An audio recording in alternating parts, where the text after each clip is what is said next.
হইতব, কিন্তু সংস্কার করে তবেই করে। 2024 সালের 20 জুলাই বাংলাদেশের ইতিহাসে এক রক্তাক্ত দিন। শেখ হাসিনা সরকারের পতনের মুখে দেশজুড়ে আন্দোলনের উত্তাপে সরকার সেদিন সারা দেশের কারফিউ জারি করে সেনা মোতায়েন করে।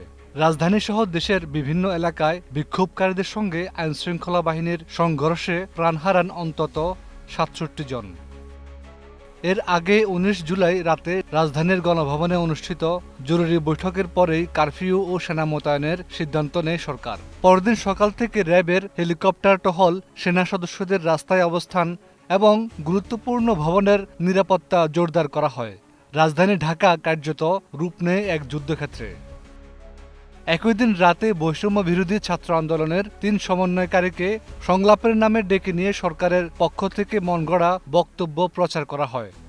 আন্দোলনকারীরা জানায় 8 দফার নামে প্রচারিত দাবি আসলে তাদের নয়, বরং পূর্ব ঘোষিত 9 দফা দাবি বাস্তবায়ন না হওয়া পর্যন্ত কমপ্লিট শাটডাউন চলবে।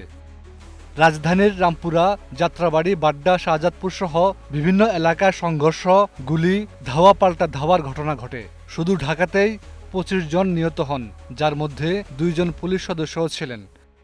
বিক্ষুব্ধ জনতা রাজধানীর বিটিভি ভবনে অগ্নিসংযোগ করে। ক্ষতিগ্রস্ত হয় মেট্রো রেলের 2 স্টেশন, যা সচল হতে 1 বছরের বেশি সময় লাগতে পারে বলে জানায় ডিএমটিসিএল। পরিস্থিতি নিয়ন্ত্রণে সরকার টানা 2 দিনের সাধারণ ছুটি ঘোষণা করে। পাশাপাশি সারা দেশে ইন্টারনেট বন্ধ করে দেয় তৎকালীন ডাক, টেলিযোগাযোগ ও তথ্য প্রযুক্তি প্রতিমন্ত্রী জোনায়েদ আহমেদ পলক। এদিন বৈষম্য বিরোধী ছাত্র আন্দোলনের অন্যতম সমন্বয়ক নাহিদ ইসলামকে তুলে নেয়ার অভিযোগ করে তার পরিবার।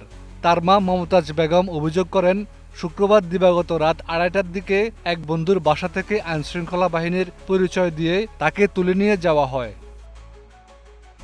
এদিন বিএনপির আমির খুসরো মাহমুদ চৌধুরী, রিজভী, নজরুল সহ বিএনপি জামাতের 70 জন নেতাকর্মী এবং গণ অধিকার পরিষদের নুরুল হক নুরুকে আটক করে ডিবি।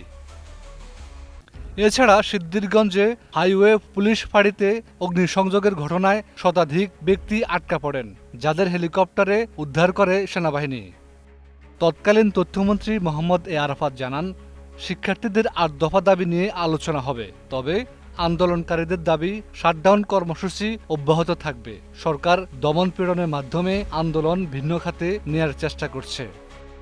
20 জুলাইয়ের এই দিনটি স্মরণীয় হয়ে থাকবে সহিংসতা, কারফিউ ও রাষ্ট্রীয় দমন-পীড়নের নির্মম অধ্যায় হিসাবে।